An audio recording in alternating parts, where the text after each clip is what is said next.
ভীষণ রোদ্দুরের মধ্যে পায়ে চটি না দিয়েই হরিশ আর ভাবনা ছুটে যেতে লাগে।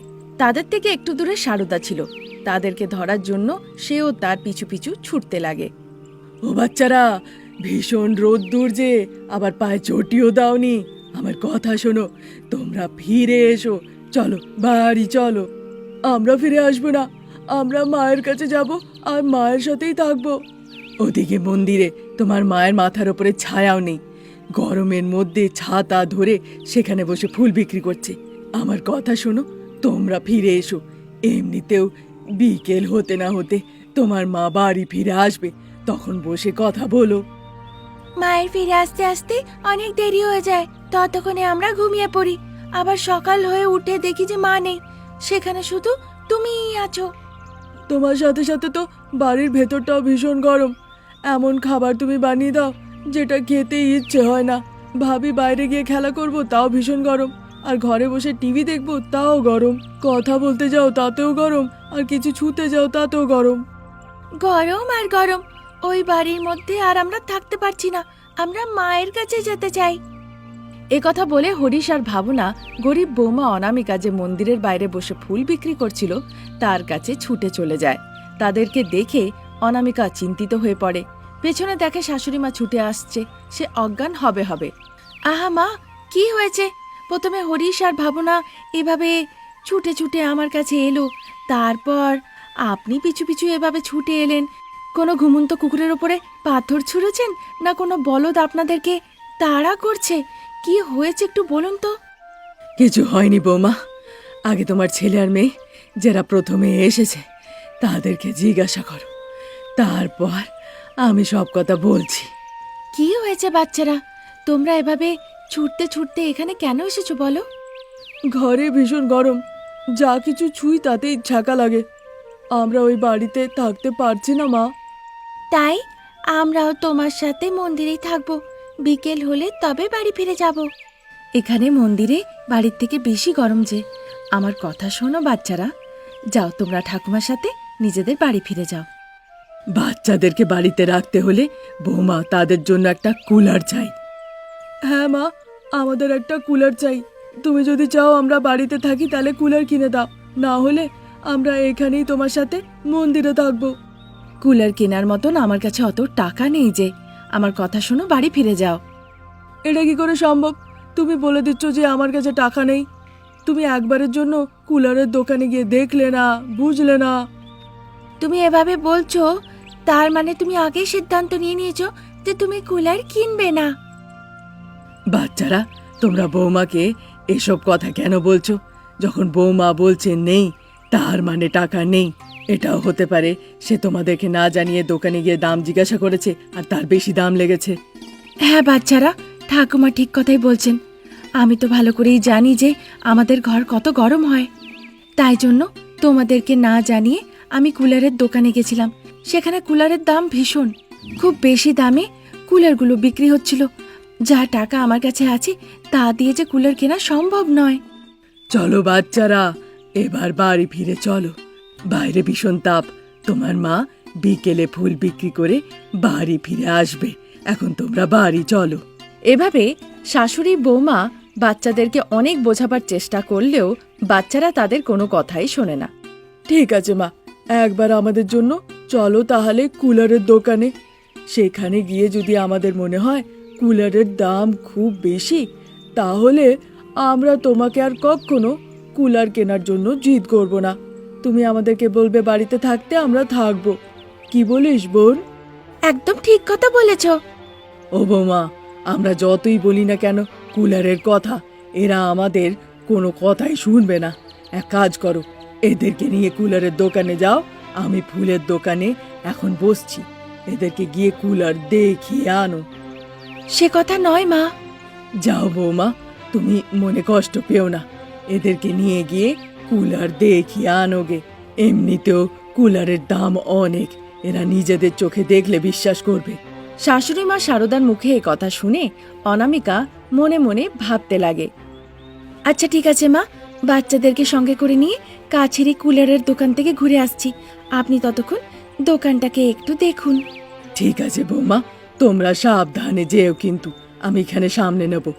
সারদার এভাবে বলাতে অনামিকা হরিশ আর ভাবনাকে সঙ্গে করে নিয়ে কাছেরই একটা কুলারের দোকানে যায়। সেখানে বিভিন্ন রকমের কুলার রাখা ছিল আর সেখানে খদ্দেরও অনেক ছিল। হরিশ আর ভাবনা কুলারের দোকানে গিয়ে খুব অবাক হয়ে চারিদিকে দেখতে লাগে। দেখতে দেখতে প্রায় 1 ঘন্টা দোকানের মধ্যে কেটে যায়। তাও বাচ্চারা কুলার দেখেই যাচ্ছিল। হঠাৎ করে একটা বিশাল বড় কুলার দেখে হরিশ বলে, মা মা, এইদিকে দেখো না, এই কুলারটা আমার আর বোনের খুব পছন্দ। এই কুলারটা নিয়ে নাও না। হ্যাঁ হ্যাঁ মা, দেখো এই কুলারটা কতই না বড়। এই একটা কুলার দিয়েই আমাদের সবার হয়ে যাবে। আহা, একটু দাঁড়াও বাচ্চারা, আগে এই কুলারের একটু দামটা তো জিজ্ঞাসা করি। একথা সে বলছিলই ততক্ষণে দোকানদার সেখানে এসে পড়ে। বলুন ম্যাডাম, কোন কুলারটা আপনার চাই? এটা চাই, এটা চাই, আমাকে এটা দিয়ে দাও। বাচ্চারা একটু শান্ত হয়ে যাও, আমাদেরকে একটু কথা বলতে দাও। এভাবে বলাতে হরিশ আর ভাবনা একটু শান্ত হয়ে যায়। দাদা, এই কুলারটার কত দাম? 15,000 টাকা এটা। একথা শুনে অনামিকা একটা শব্দও আর বলতে পারে না। বললে আমি 1,000 টাকা কম করতে পারবো, 14,000 টাকা লাগবে এই কুলারের। আমার কাছে যে অত টাকা নেই দাদা। একথা বলে বাচ্চাদেরকে নিয়ে সেই দোকান থেকে বেরিয়ে এসে সোজা নিজের ফুলের দোকানে ফিরে আসে। হরিশ আর ভাবনা কান্নাকাটি করতে লাগে, দুষ্টুমি করতে লাগে আর ওই বড় কুলারটা চাই বলে জেদ ধরে বসে। অনামিকা বাচ্চাদেরকে অনেক বোঝাবার চেষ্টা করে, কিন্তু তারা কোনো কথাই শোনে না। এবার অনামিকা ভীষণ রেগে যায়, একটা ছড়ি দিয়ে তাদেরকে বেধড়ম পেটায়। তা দেখে সারদার খুব রাগ হয়।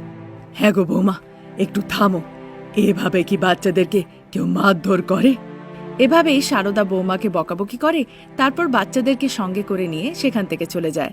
যে হাত দিয়ে অনামিকা মারধর করেছিল সেই হাত দুটিকে দেখে, আমাকে ক্ষমা করে দিও বাচ্চারা, এখন আমার মনে হচ্ছে ভালো হতো যদি তোমরা বড়লোক বাড়িতে জন্ম নিতে।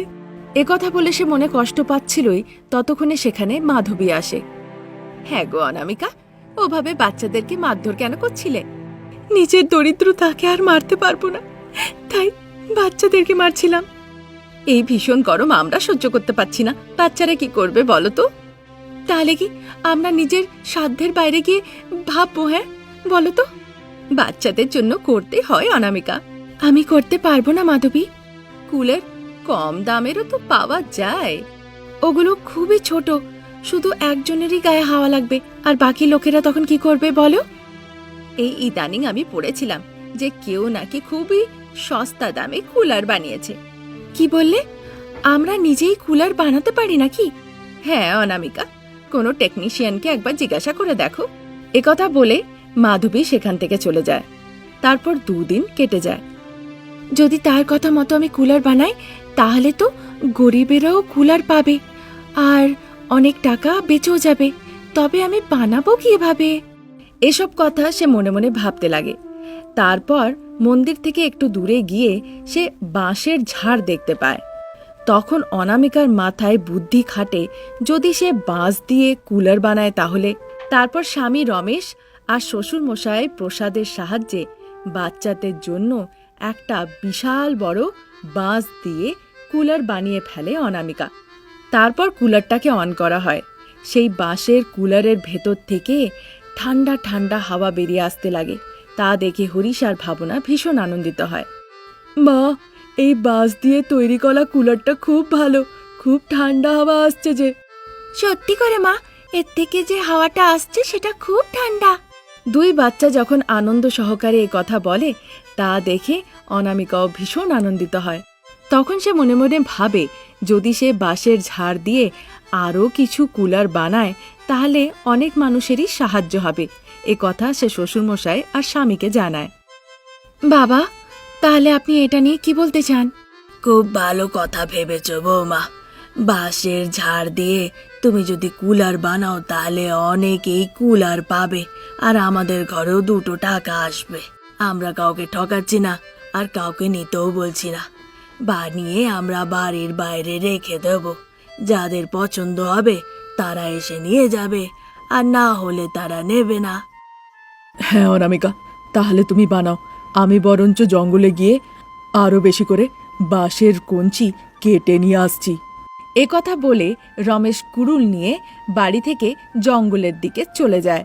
সেই রাতে সারদা যখন বাড়িতে ফিরে আসে, বাঁশ দিয়ে তৈরি কুলার দেখে সে ভীষণ আনন্দিত হয়।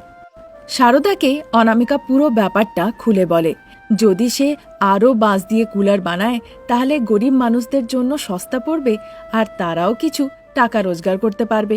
বাঁশ দিয়ে তৈরি করা কুলার বিক্রি করে অনামিকা বেশ ভালো টাকা রোজগার করে, আর তা দিয়ে সারদার সংসার সচ্ছলভাবে চলতে লাগে। তার সাথে সাথে সস্তা দামের বাঁশের কুলার বানিয়ে অনামিকা আর তার পরিবার খুব কম সময়ে সুনামও অর্জন করে। আজ এই পর্যন্ত। নতুন গল্প নিয়ে আমরা আবার হাজির হব। ততক্ষণের জন্য নমস্কার।